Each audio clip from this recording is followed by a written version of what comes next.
नमस्कार, मैं संदीप कश्यप और आप देख रहे हैं न्यूज ट्रैक। अपने इस खास शो संदीप का समीकरण में आज हम आपको उत्तर प्रदेश के जिले और उसके अंदर आने वाले विधानसभा क्षेत्रों के राजनीतिक समीकरण के बारे में बताएंगे। इसी कड़ी में आज हम बात करेंगे लखीमपुर खीरी जिले और उसके अंदर आने वाले 8 विधानसभा क्षेत्रों के राजनीतिक समीकरण के बारे में। यह जिला भारत नेपाल सीमा और पीलीभीत, शाहजहांपुर, हरदोई, सीतापुर एवं बहराइच जिलों से घिरा हुआ है। लखीमपुर जिले को पहले लक्ष्मीपुर के नाम से जाना जाता था। लखीमपुर शहर से 2 किलोमीटर दूर खीरी कस्बा है। इसका नाम साइद खुर्द के अवशेषों पर निर्मित कब्र से लिखा गया है, जिनकी 1563 में मृत्यु हो गई थी। आज़ादी से पहले कब्र को 1856 के अधिनियम 18 के तहत प्रशासन ने इसकी देखरेख का जिम्मा लिया था। माना जाता है कि पुराने समय में यह जिला खर के वृक्षों से घिरा हुआ था, अतः खीरी नाम खर वृक्षों का ही प्रतीक है। यहाँ के प्रमुख पर्यटन स्थलों में गोला, गोकर्णनाथ यानी छोटी काशी, देवकाली, लीलोटीनाथ और फ्रांग मंदिर आदि विशेष रूप से प्रसिद्ध है। क्षेत्रफल की दृष्टि से यह जिला उत्तर प्रदेश का सबसे बड़ा जिला है। इस जिले में कुल 8 विधानसभा क्षेत्र हैं। 2017 विधानसभा चुनाव में भारतीय जनता पार्टी ने 8 सीटों पर जीत दर्ज करके जिले में इतिहास रच दिया। जिले के चुनावी इतिहास में ऐसा पहली बार हुआ है जब भारतीय जनता पार्टी सभी सीटों पर जीतने में कामयाब हो पाई है। इससे पहले कांग्रेस पार्टी 2 बार सभी सीटें जीतने का रिकॉर्ड बना चुकी है। जिले के राजनीतिक इतिहास का यह पहला मौका है विधानसभा की सभी सीटों पर भारतीय जनता पार्टी का कब्जा हुआ है। अब बात करते हैं पलिया विधानसभा सीट के बारे में। पलिया को दुधवा राष्ट्रीय उद्यान का दरवाजा भी कहा जाता है। इस विधानसभा क्षेत्र में पहला चुनाव 1962 में हुआ था। कांग्रेस के छेदालाल चौधरी को जीत मिली थी। 1974 में एक बार फिर छेदालाल ने अपनी चौधराहट बरकरार रखी। 1977 में इस सीट से नंगाराम जीते, जो जनता पार्टी से प्रत्याशी थे। कांग्रेस के टिकट पर 1980 में एक बार फिर छेदालाल यहां से जीते। 1985 में नंगाराम ने वापसी की, पर इस बार एलकेडी के टिकट पर जीत हासिल की थी। 1989 में कांग्रेस के छेदालाल चौथी बार जीतकर विधानसभा पहुंचे। 1991 में राम लहर के बाद समीकरण बदलने से कांग्रेस का वर्चस्व खत्म हो गया। जनता दल के राम शरण यहां से जीतकर विधानसभा पहुंचे। पहली बार 1993 में बीजेपी ने इस सीट पर खाता खोला। शशिबाला भारती विधायक बनी। 1996 में सपा ने बोहनी की और मोतीलाल विधानसभा पहुंचे। इसके बाद बसपा लगातार 3 बार जीती। 2002 और 2007 में राजेश कुमार, जबकि 2012 में हरविंदर कुमार सहनी उर्फ रोमी साहनी ने जीत हासिल की। 2017 चुनाव में पहले रोमी सहनी पाला बदलकर बीजेपी में चले गए। पलिया विधानसभा क्षेत्र में 2017 के पहले तक कभी यहां का विधायक सत्तारूढ़ पार्टी का नहीं रहा था। हालांकि 2017 चुनाव में ऐसा पहली बार हुआ है कि जिस पार्टी की सरकार प्रदेश में बनी, उसी पार्टी के प्रतिनिधि को पलिया से जीत मिली, साथ ही केंद्र में भी उसी पार्टी की सरकार रही हो। 2017 में पलिया में कुल 50.94% वोट पड़े। 2017 में भारतीय जनता पार्टी से हरविंदर कुमार साहनी ने भारतीय राष्ट्रीय कांग्रेस के सैफ अली नकवी को 69,228 वोटों के मार्जिन से हराया था। 2002 और 2007 में लगातार राजेश कुमार इस सीट से विधायक चुने गए। वहीं 2012 में हरविंदर कुमार साहनी उर्फ रोमी साहनी ने बसपा को लगातार तीसरी बार कब्जा दिला दिया। 2022 विधानसभा चुनाव में रिसाल अहमद कांग्रेस से, हरविंदर रोमी साहनी भाजपा से, प्रिपेंद्र पाल सैनी उर्फ काकू सपा से, डॉक्टर जाकिर हुसैन बसपा से मैदान में है। अब बात करते हैं निघासन विधानसभा सीट के बारे में। निघासन विधानसभा सीट पर कभी कांग्रेस का परचम लहराया करता था, लेकिन जनता ने धीरे धीरे नकार दिया और भाजपा सपा बसपा पर भरोसा जताया।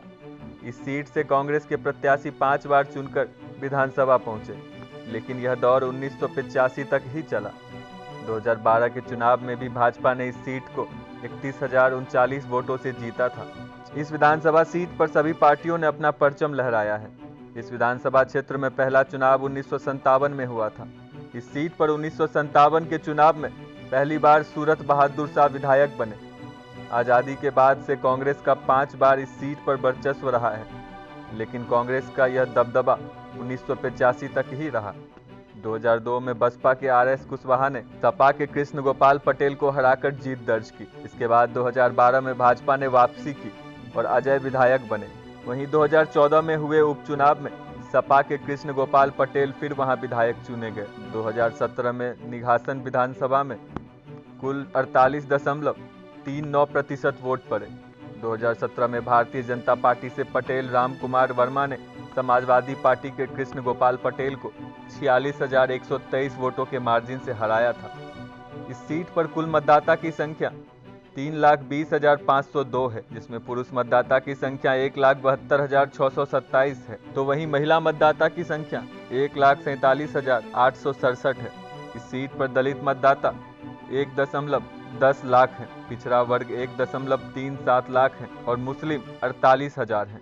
यानी निर्णायक भूमिका में दलित और मुस्लिम समाज के लोग हैं। निघासन विधानसभा चुनाव के मुद्दे की बात करें तो नदी के किनारे बसा होने के कारण बाढ़ की समस्या यहाँ के लिए विकराल है। इस क्षेत्र की सड़कों का हाल बहुत बुरा है। विकास कार्य यहाँ काफी कम बताया जाता है। 2022 विधानसभा चुनाव में अटल कुमार शुक्ला कांग्रेस से, शशांक वर्मा भाजपा से, RS कुशवाहा सपा से और RA उस्मानी बसपा से मैदान में हैं। अब बात करते हैं गोला विधानसभा सीट के बारे में। गोला विधानसभा सीट परिसीमन के बाद 2008 में अस्तित्व में आई थी। इस सीट पर पहला चुनाव 2012 में हुआ था। उस चुनाव में सपा ने जीत दर्ज की थी। 2017 के चुनाव में यहां से भाजपा ने जीत दर्ज की। परिसीमन से पहले यह सीट हैदराबाद के नाम से जानी जाती थी। राजनीतिक इतिहास की बात करें तो इस सीट पर पहला चुनाव 1962 में हुआ था, जिसमें कांग्रेस के राम भजन जीते थे। जिसके बाद 1967 में हुए चुनाव में यह सीट जनसंघ के पास चली गई। 1969 में कांग्रेस ने फिर इस सीट पर वापसी की। 1974 में भी यह सीट कांग्रेस के पास ही रही। 1977 में जनता पार्टी यहां से जीती। 1980 और 1985 में फिर कांग्रेस से राम भजन विधायक बने। 1989 में पहली बार इस सीट पर राजकुमार वर्मा ने भाजपा का परचम लहराया था। इसके बाद वह 1991 और 1993 में भी जीते। 1996, 2002 और 2007 में लगातार 3 बार इस सीट से समाजवादी पार्टी के अरविंद गिरी जीतते रहे। 2012 में सपा से ही विनय तिवारी ने जीत हासिल की थी। 2017 में गोला गोरखनाथ में कुल 48.83% वोट पड़े। 2017 में भारतीय जनता पार्टी के अरविंद सिंह ने समाजवादी पार्टी के विनय तिवारी को 55,017 वोटों के अंतर से हरा दिया था। बसपा का अभी तक इस सीट पर खाता नहीं खुला है। गोला विधानसभा सीट के सामाजिक समीकरणों की बात करें तो यहाँ कुल करीब 4 लाख मतदाता हैं। इस विधानसभा क्षेत्र के जातिगत समीकरणों की बात करें तो यहाँ कुर्मी और ब्राह्मण मतदाताओं का दबदबा रहा है। गोला विधानसभा सीट पर चुनाव परिणाम तय करने में मुस्लिम मतदाता भी निर्णायक भूमिका में रहते हैं।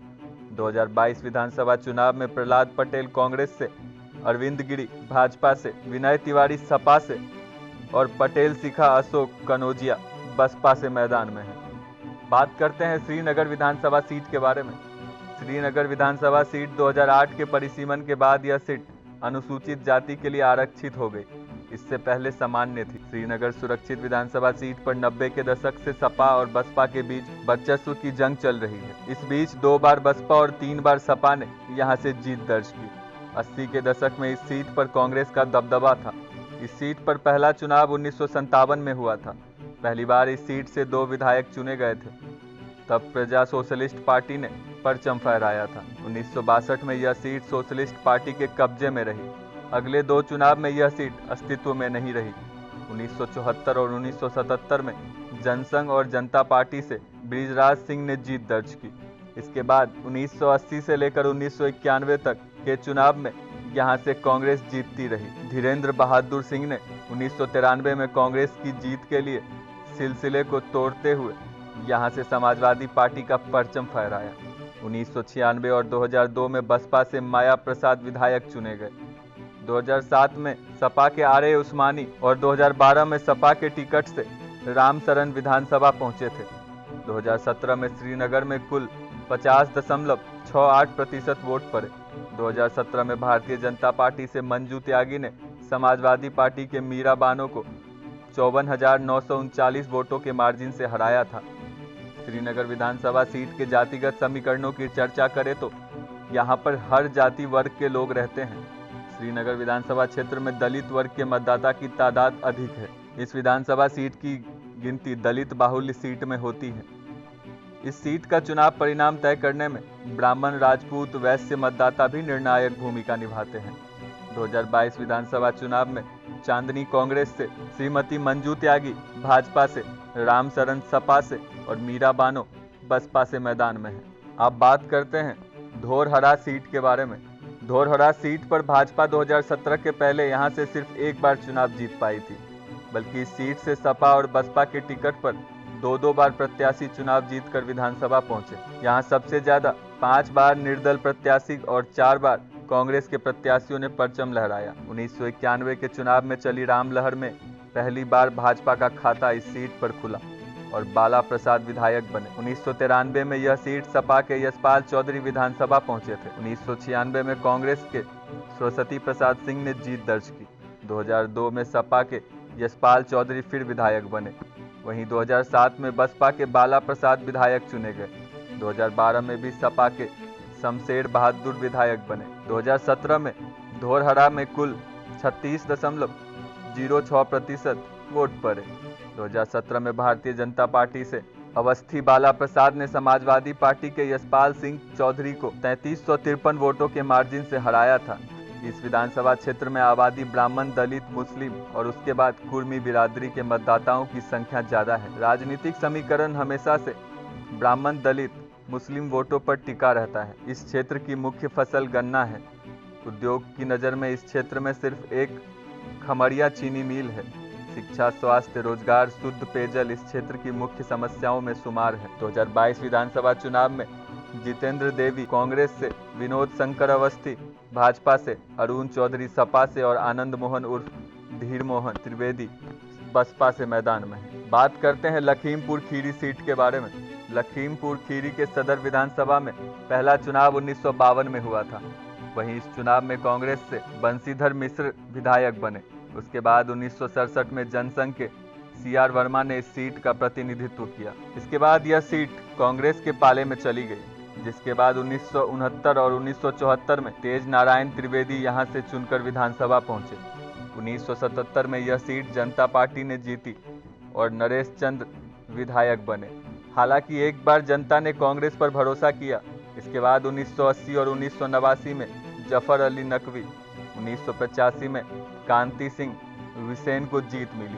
वहीं राम लहर पर सवार होकर 1991 और 1993 में भाजपा के राम गोपाल ने लगातार 2 बार विधानसभा का सफर तय किया है। राम जन्मभूमि और बाबरी विवाद के बाद प्रदेश की सियासत में 1996 तक सियासी समीकरण बदलने लगे थे, जिसका फायदा सपा ने उठाया।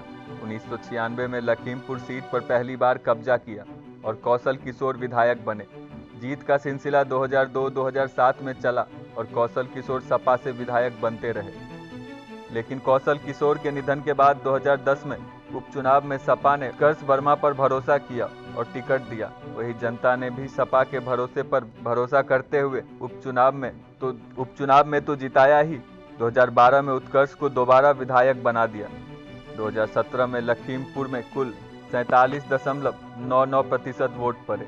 2017 में भारतीय जनता पार्टी के योगेश वर्मा ने समाजवादी पार्टी के उत्कर्ष वर्मा मधुर को 37,748 वोटों के मार्जिन से हराया था। 2022 विधानसभा चुनाव के लिए डॉक्टर रविशंकर त्रिवेदी कांग्रेस से, योगेश वर्मा भाजपा से, उत्कर्ष वर्मा सपा से और मोहन वाजपेयी बसपा से मैदान में हैं। कस्ता विधानसभा सीट के बारे में बात करते हैं। कस्ता विधानसभा सीट 2012 परिसीमन में नवनिर्मित सुरक्षित सीट बनी। इस विधानसभा क्षेत्र में सबसे पहले चुनाव 2012 में हुआ था। इस विधानसभा सीट का गठन 2008 में किया गया था। यह एक ग्रामीण कस्बा है जो कभी मुगल काल से लेकर ब्रिटिश भारत तक मूल गुजारी का मुख्य केंद्र रहा है। यहाँ स्थित प्राचीन नहर कोठी तथा राजा महमूदाबाद के कोठार दर्शनीय स्थल हैं। कभी कांग्रेस का गढ़ रहे लखीमपुर खीरी जिले में कांग्रेस एक अरसे से कौमा में है। 2012 में कस्ता विधानसभा क्षेत्र में कुल 2,91,914 मतदाता थे। कुल वैध मतों की संख्या 1,95,511 थी, जिसमें समाजवादी पार्टी के उम्मीदवार सुनील कुमार लाला इस सीट से जीते और विधायक बने। उन्हें कुल 88,548 वोट मिले। बहुजन समाज पार्टी के उम्मीदवार सौरभ सिंह सोनू कुल 61,677 मतों के साथ दूसरे स्थान पर रहे। उन्होंने 26,871 मतों से हार का सामना किया। 2017 में कास्ता में कुल 44.20% वोट पड़े। 2017 में भारतीय जनता पार्टी से सौरभ सिंह ने समाजवादी पार्टी के सुनील कुमार लाला को 24,273 वोटों के मार्जिन से हराया था। कास्ता विधानसभा सीट में अनुसूचित जाति के करीब 1 लाख, ओबीसी के करीब 21,000, सामान्य जाति के करीब 49,000, अन्य के 10,000 वोट हैं। कास्ता विधानसभा में आवारा पशुओं से लोग परेशान हैं। किसान अपनी फसल को बचाने के लिए दिन रात खेतों की रखवाली में लगे रहते हैं। वहीं विधानसभा में डग्गा मार वाहन भी बड़ी समस्या का कारण है। वहीं आए दिन दुर्घटना होती रहती है। शिक्षा के मामले में भी ये क्षेत्र पिछड़ा है। यहाँ बालिकाओं के लिए अलग से कोई सुविधा नहीं की गई है। 2022 विधानसभा चुनाव में राधेश्याम कांग्रेस से, सौरभ सिंह सोनू भाजपा से, सुनील कुमार लाला सपा से और हेमवती देवी बसपा से मैदान में है। अब बात करते हैं मोहम्मदी विधानसभा सीट के बारे में। मोहम्मदी विधानसभा सीट पर अभी तक कांग्रेस और बीजेपी का ही दबदबा रहा है। यहाँ जनता ने समाजवादी पार्टी और बसपा को एक ही बार मौका दिया है। इन चुनावों में मोहम्मदी विधानसभा सीट पर बीजेपी के सामने जीत का दबदबा बनाए रखने के लिए चुनौती है। मोहम्मदी विधानसभा सीट की राजनीति पृष्ठभूमि की बात करें तो इस विधानसभा सीट के मतदाताओं का मिजाज परिवर्तनशील रहा है। 2007 के विधानसभा चुनाव में इस सीट से उम्मीदवार समाजवादी पार्टी के बंशीधर राज विधायक निर्वाचित हुए थे। 2012 में मोहम्मदी की जनता ने बहुजन समाज पार्टी के बाला प्रसाद अवस्थी को अपना विधायक चुना था। 2017 में मोहम्मदी में कुल 42.44% वोट पड़े। 2017 में भारतीय जनता पार्टी से लोकेंद्र प्रताप सिंह ने भारतीय राष्ट्रीय कांग्रेस के संजय वर्मा को 33,918 वोटों के मार्जिन से हराया था। मोहम्मदी विधानसभा सीट के सामाजिक समीकरणों की बात करें तो यहाँ की कुल मतदाताओं की संख्या 3,07,000 है, जिसमें पुरुष की संख्या करीब 1,67,000 है, जबकि महिला मतदाताओं की संख्या 1,39,000 के करीब है। 2022 विधानसभा चुनाव में रितु सिंह कांग्रेस से, लोकेंद्र प्रताप सिंह भाजपा से, दाऊद अहमद सपा से, शकील अहमद सिद्दीकी बसपा से मैदान में है। इसी तरह की स्पेशल रिपोर्ट के लिए जुड़े रहिए न्यूज़ ट्रैक के साथ। वीडियो अच्छा लगे तो लाइक और सब्सक्राइब जरूर करें। तब तक के लिए नमस्कार।